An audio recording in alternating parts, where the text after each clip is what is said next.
சுவாமிக்கு ஜெய். இந்த 10 நாள் என்னோட காதுல கேட்ட சவுண்ட் அதே தான். அதுலேருந்து இன்னும் நான் வெளியில் வரலைட்டலாம். சரி பரவாயில்லை, அரிசி வாங்கிட்டு வந்தாச்சு, அரிசி கழிஞ்சாச்சு. நேற்றுக்கே ரேஷன் அரிசி வாங்கி வச்சுட்டு என்னோட புள்ள திட்டினேன். என்னன்னா மறந்து போயிடுது. எனக்கு ஆற்றுல வந்துட்டு திரும்ப போகிறதுன்னு என்னை அப்படி ஒரு கஷ்டமாக, படி ஏறி மேலே வந்தாச்சுன்னா திரும்ப நான் படி இறங்கவே மாட்டேன். அப்படி ஒரு சின்சியரான ஹவுஸ் ஒய்ஃப் ஆக்கும் டேலா. அப்போ வந்தேன். அப்போ காப்பி குடிக்கலாமா, பக்கத்தில் உட்காந்து அக்கா காப்பி குடிக்க போகிறேன், நீங்கள் வைக்க போகிறேன்னா எனக்கு ஒரு வாங்கிக்கோ தாங்கணும். சரி வச்சு விடலாம், காசா பணமா உடம்புக்கு கொடுக்கறது தானே, கொடுப்பலான்னு சொல்லி காப்பியை வச்சா பொங்கித்து பாருடா. கஷ்டம். ரொம்ப நாளாக பொங்கலையே நினச்சேன், பொங்கிச்சு சமாதானமாச்சு. இன்றைக்கி ராத்திரி நான் சூப்பராக தூங்குவேன். பால் பொங்கிட்டு இல்லை பார்த்தலாம். அப்படி இன்றைக்கி நான் என்ன சமைக்க போகிறேன் அப்படின்னா, கதம்ப சாம்பார் இளவன், மத்தன், வெண்டைக்காய், முருங்கைக்காய் இதெல்லாம் போட்டு அரைச்சி விட்ட சாம்பார்.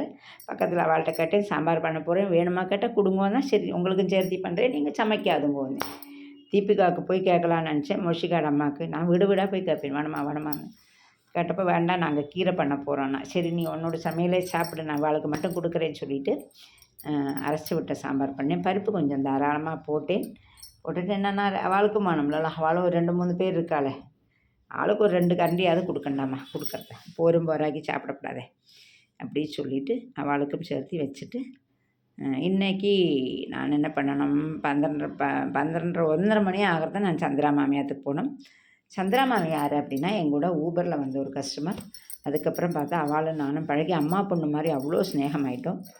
அங்கே போய் உட்கார்றது என்ன, சாப்பிட்றது என்ன, திங்கிறது என்ன, என்னென்ன பிடிச்ச டிஃபன் பண்ணி போடுறது என்ன அப்படின்னு மாதிரி என்னாலே முடிஞ்ச, நான் பணமாலை செய்ய முடியாது மாமிக்கு.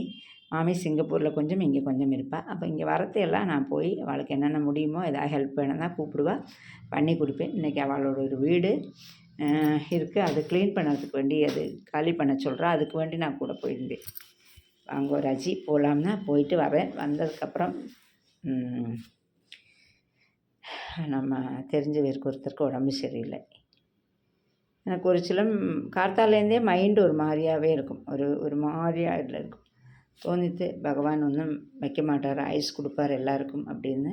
என்னென்னா சின்ன பேருக்கு ஆயுஸ் நிறைய கொடுக்கட்டும், வாழ்ந்து 60 வயசு 70 வயசு ஆனவர்களெல்லாம் வேணால் பகவான் எடுத்துக்கட்டும், ரொம்ப சின்ன பேருக்கெல்லாம் பகவான் ஆயுஸ் கொடுக்கட்டும் சொல்லிட்டு நிறைய காய் போட்டேன். என்னென்னா அவளுக்கெல்லாம் காய் பிடிக்கும், நம்ம அதில் தானே பிடிக்காது சொல்லிவிட்டு நான் எப்படி பண்ணுவேன்னு சொன்னால், சாம்பாருக்கு கஷ்ணம் வேக வைக்கிறது, உப்பு மஞ்சள் பொடி போட்டுட்டு அது கொஞ்சம் திளைச்சக்கப்புறம் புளி விடுவேன், பெருங்காயப்பொடி போடுவேன், அதுக்கப்புறம் பருப்பு விடுவேன், அப்புறம் தேங்காய் சாம்பார் பொடியும் தேங்காய் கொஞ்சம் சூடு பண்ணுவேன்.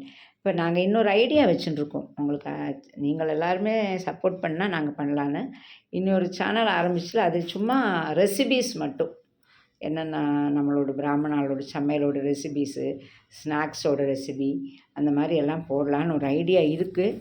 சரி நீங்களும் சொன்னலாம், ஆல்ரெடி ஒட்டு கிழிச்ச மாதிரி தான், சமயமே இல்லை. எங்கள் அக்காட்ட கேட்டேன், ஆமாம் இருக்கிறதே பண்ண முடியல இனிமே அப்படின்னா, இல்லைக்கா நிறைய பேர் நம்ம ஒன்று பண்ணுறத ரெசிபி மட்டும் கேட்குறா, அப்போ இது தனித்தனியாக டெய்லி ஒவ்வொரு டிஷ்ஷோட ரெசிபி நீங்களும் சொல்லுங்கோ சொல்லி எங்கள் அக்காட்ட சொன்னேன். பெரிய அக்காட்டையும் சொல்லிவிட்டு ஒவ்வொரு ரெசிபி டெய்லி சொல்கிறது, உங்களுக்கு வேண்டது பிடிச்சி பண்ணியெல்லாம் காட்ட மாட்டோம்டா, பண்ணின்னா அந்த பண்ணியெல்லாம் செஞ்சு காட்ட மாட்டோம், அப்படியே சொல்லலாம்னு இருக்கும். அப்படியே சமத்தா என்ன பண்ணியாச்சு, சாம்பார் வச்சாச்சு, கப்பைக்காய் உப்பேரி வைக்கிறோம். கப்பைக்காய் ஊர்லேருந்து கொண்டு வந்தேன். இன்றைக்கி ஒருத்தர் என்கிட்ட சொன்னால் அப்படி எச்சில் பண்ணி நக்காதுங்கோ அப்படின்னா, ஓகே டன். நான் லெஃப்ட் கார்டு நக்கினாலும் அது பண்ண போகிறதில்ல, ஆனால் கூட அதுவும் நல்ல விஷயந்தான், பரவாயில்ல. அதுவும் நம்மளுக்கு லைஃப்பில் ஒரு மாற்றத்தை கொண்டு வரட்டுன்னு சொல்லிவிட்டு இன்னையிலேருந்து ஒரு கிண்ணத்தில் விட்டுக்கிறேன், குடிச்சிக்கிறேன். பார்த்தீங்களா சமத்து தானே. நான் சாம்பார் ஆயாச்சு, அவளுக்கு ஹாட் பாக்ஸில் விட்டுட்டு அவளுக்கு கொஞ்சம் கொடுத்துட்டு நம்மளுக்கு ஹாட் பாக்ஸில் விட்டுட்டு, இந்த பாத்திரம் ஒருத்தர் சொன்னால் ரொம்ப அழகாக இருக்குதுன்னா, இந்த பாத்திரம் என்னோடய அக்கா தந்ததாக்கும் பெங்களூர்லேருந்து. அங்கே பார்த்தப்ப எனக்கு பிடிச்சிது, அவளுக்கு அது வச்சுக்கணும்னு தோணலை, 1000 தலையிலையா கட்டணும்னு நினச்சா புதுசாக. இப்போ என்கிட்ட சொன்னாது சாயை வச்சுக்கோட்டி அவங்க அத்துக்காருக்கு சொல்லி தந்தா. சரி சொன்னேன். அதில் எங்கே சாயை விட்டால் வக்கு இல்லை, அந்த விடறத கீழே மேலெல்லாம் கொட்டுறதுன்னு சொல்லிவிட்டு நான் என்ன பண்ணுறது, வெங்காய சட்னி தாளிக்கிறதுக்கோ கடுகு தாளிக்கிறதுக்கோ பிடி சூடாகாதே, ஒரு ஸ்டைலாக இருக்குன்னு சொல்லி இப்படி வச்சுட்டேன். பார்த்தீங்களா எப்படி என்னோடய மூளை அபாரமாக இல்லை, இப்படி தான் எல்லாருமே ட்ரை பண்ணணும். ஓகேவா, எதுக்கு கொடுத்தா அதுக்கு தான் பயன் பண்ணணும்னு இல்லை. நம்மளுக்கு எது ஈஸியாக இருக்கோ அப்படி சாம்பார் விட்டாச்சு ஹாட் பாக்ஸில். அவளுக்கும் கொண்டு போய் கொடுத்தாயிடுச்சுன்னா அப்புறம் பார்த்தாலாம் இந்த கப்பைக்காய் இது எங்கள் ஊர்லேருந்து கொண்டு வந்த கப்பைக்காய், நாட்டு கப்பைக்காய் சொல்லுவாள். வெள்ளை கலராக தான் இருக்கும். கப்பைக்காயும் அப்படி தான் இருக்கும். வெண்டைக்காயும் ஒயிட் கலராக இருக்கும். கிட்டத்தட்ட 1 முழம் இருக்கும். அதே மாதிரி சொகப்புலேயும் இருக்கும் வெண்டைக்காய். நான் அன்றைக்கி பயிர் காட்டினேன் பார்த்தீங்களா, அதே மாதிரி சொகப்பு வெண்டைக்காயும் இருக்கும். இன்னொரு வெண்டைக்காய் இருக்கும். அதில் கொஞ்சம் அந்த விளிம்பில் அந்த முள் லைட்டான முள் இருக்கும். சின்னதாக முள். அதை அப்படியே சுரண்டுவோம். கத்தியால் சுரண்டிட்டு வச்சுட்டு அரைச்சி விட்ட சாம்பார் வச்சேன்னு வச்சுக்கோங்க, இங்கேருந்து டெல்லி வரைக்கும் மணக்கும். பொடியாக நறுக்கிட்டு என்னன்னா என் பிள்ளை எனக்கு பக்கோடா பொரிஞ்சுன்னா நான் இப்போ இருக்கிற 2 கப்பைக்காய் எங்கள் 2 பேருக்கும் தானே சொல்லிவிட்டு அப்படியே கப்பைக்காய் உப்பேரி நான் ஒன்றுமே போட மாட்டேன். கொஞ்சம் நல்லெண்ணெய் விடுவேன். என்னென்னா உப்பேரி கொஞ்சம் வளர்க்கணுன்னா எண்ணெய் நல்லெண்ணெய் விட்டு ஒரு நேரம் பிசைஞ்சு சாப்பிட்டா கூட உடம்புக்கு நல்லது சொல்லி நல்லெண்ணெய் விட்டு கடுகு போடுவேன். மஞ்சப்பொடி, மிளகாப்பொடி, உப்பு எல்லாத்தையும் போட்டுட்டேன்னு வச்சுக்கோங்களேன். நல்லா வரட்டினேன்னா சூப்பராக இருக்கும். கொஞ்சம் எண்ணெய் கொஞ்சம் தாராளமாக தான் இருக்கணும். பார்த்தீங்களா, நான் வாய்ஸ் கொடுக்குறத என்னோடய அழகி இங்கே வந்து உட்கார்ந்துட்டுருக்கா. அவளுக்கு முடியலை போல் இருக்கு. அசக்க வந்தாச்சான்னு தெரியலை, உள்ள குட்டி பாப்பா வந்தாச்சான்னு தெரியலை, ஒன்றும் தெரியலை. இப்படி ஒரு சமத்தா பண்ணிட்டுருக்கா. அப்படி கப்பைக்காய் உப்பேரிக்கு ரெடி ஆயாச்சு. இதுக்கப்புறம் பாத்திரம் தேய்க்கணும், பெருக்கி தள்ளணும். ராத்திரி இன்றைக்கி வேலையே செய்யப்படாது. இன்றைக்கி ராத்திரி ஒரு க்ளீன் பண்ணுற வீடியோவும் உங்களுக்கு வராது. ஆமாம், அது நான் ப்ராமிஸ்ஸு.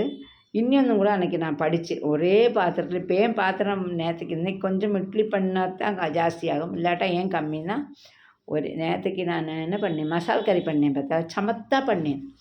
ஒரே பாத்திரத்துலேயே விட்டு பண்ணேன். அப்படி பண்ணினா கம்மியாகிறது. பாத்திரம் கொஞ்சம் தான் இருக்குது. அந்த ப்ளூ கலர் டப்பு இருக்கிறனால தான் பாத்திரமாக தெரியுது. கொஞ்சம் பாத்திரம் தான். கையோடு தேய்ச்சிட்டேன்னா சாப்பிட்டுட்டு ஒரு ட்ரிப் எடுத்துகிட்டு போகலான்னு சொல்லிட்டு நான் அந்த வீடியோ எடுக்கிறத சாயந்தரம் இப்போ பண்ணுறது 7 மணி. ஆனால் பகவான் அந்த எப்போவுமே அந்த சந்திரா மாமி ஒரு லக்காக்கும். அவாத்துக்கு போகிறோன்னா கண்டிப்பாக அவாத்துக்கான ட்ரிப்பே கிடைக்கும். எடுத்தேன், ஆன் பண்ணினேன். அண்ணா நகர் அப்படியே ஈஸ்ட் ஒரு ட்ரிப்பு வந்தது. அந்த குழந்தை ரொம்ப சந்தோஷப்பட்டு என்ன பண்ணான்னா 150 ரூபா பில்லுக்கு 500 ரூபா கொடுத்தானாக்கா, வச்சுக்கோங்கக்கா நீங்கள் ஏதாவது இவ்வளோ ஹெல்ப் பண்ணி என்னோடய வண்டியில் நிறைய சர்வீஸ் இருக்குங்களா, இதுக்கு எதாவது யூஸ் பண்ணி வச்சுக்கோங்க சொல்லி 500 ரூபா கொடுத்தேன். வேண்டாப்பா அப்படின்னா, இல்லைக்கா வச்சுக்கோங்க எங்கள் அம்மா மாதிரி அப்படின்னு சொல்லிவிட்டு வண்டியே இன்றைக்கி ஓட்டலே பாருங்க. ஏதோ ஒன்று பகவான் கொடுப்பேன். அதுதான் எனக்கு நிறைய அனுபவம் உண்டு. இன்றைக்கி ஏதோ ஒரு விதத்தில் பகவான் நம்மளுக்கு ஒரு நாளைக்கு இத்தனை பணி எனக்குன்னா படி அளப்பார். பசிக்கிறது உளர்றேன் பார்த்தீங்களா, பசி தாங்க முடியல உளர்றேன். அப்போ சரி சொல்லிவிட்டு அந்த ஒரு சந்தோஷமாயிடுச்சு. இல்லைப்பா பரவாயில்ல அப்படின்னா ட்ரஸ்ட் அக்கௌண்ட்டில் போடு. இல்லைக்கா நான் உங்களுக்கு தான் தரேன், உங்களுக்கு பிடிச்சதை வாங்கிங்க அப்படின்னு சொல்லிவிட்டு அப்போ உள்ள கப்பைக்காய் உப்பேரி ஆயாச்சு. உப்பேரி ஆகி சுட சாப்பிட்டுட்டு நான் கிளம்பணும். அப்படியே கிளம்பணும் தான் அங்கே முடியும்ல. கிட்னி பழம் வாங்கிட்டு வந்தேன் பாருங்க. ஜூஸ் கேட்பேன், எனக்கு கூட பிடிக்கும். சரி மோஷிகாக்கு எல்லாருக்கும் கொஞ்சம் கொஞ்சம் கொடுக்கலாம். பார்த்தா ரொம்ப ஸ்வீட்டாக இருக்குது கிட்னி பழம். 100 ரூபான்னு வாங்கிட்டு வந்தேன். கிட்னி பழம்னு உங்கள் ஊரில் என்ன சொல்லுவான்னு தெரியல, எங்கள் ஊரில் கிட்னி பழம்னு சொல்லுவாள். சென்னையில் நம்ம கேரளாலெல்லாம் இது பார்த்துட்டே இல்லை. இங்கே வந்ததுக்கப்புறம் தான் முதல்ல எனக்கு இது பிடிக்காதுட்டலாம். அப்புறம் சாப்பிட தான் பிடிச்சி. அதே மாதிரி பானிபூரி இங்கே வந்து சென்னையில் வந்துட்டு தான் நான் முதல்ல பானிபூரி சாப்பிட்றேன். என் தம்பி சாப்பிட்றத எனக்கு வாங்கி தருவேன். 6 பீஸு 3 ரூபா தான். வாங்கி தட்டா ஐயே இது என்னடா புளிவெள்ளமா அப்படிம்பேன். ஆனால் இப்போது அந்த ஒரு பானிபூரிக்கு அப்படி ஒரு அடிமை. 4 மணி 5 மணி ஆச்சுன்னா அந்த வடிவேல் மாதிரி அது இல்லாமல் என்னால் இருக்கவே முடியாது. அப்போ பாய், பானிபூரி சாப்பிட்டுட்டு வரேன்.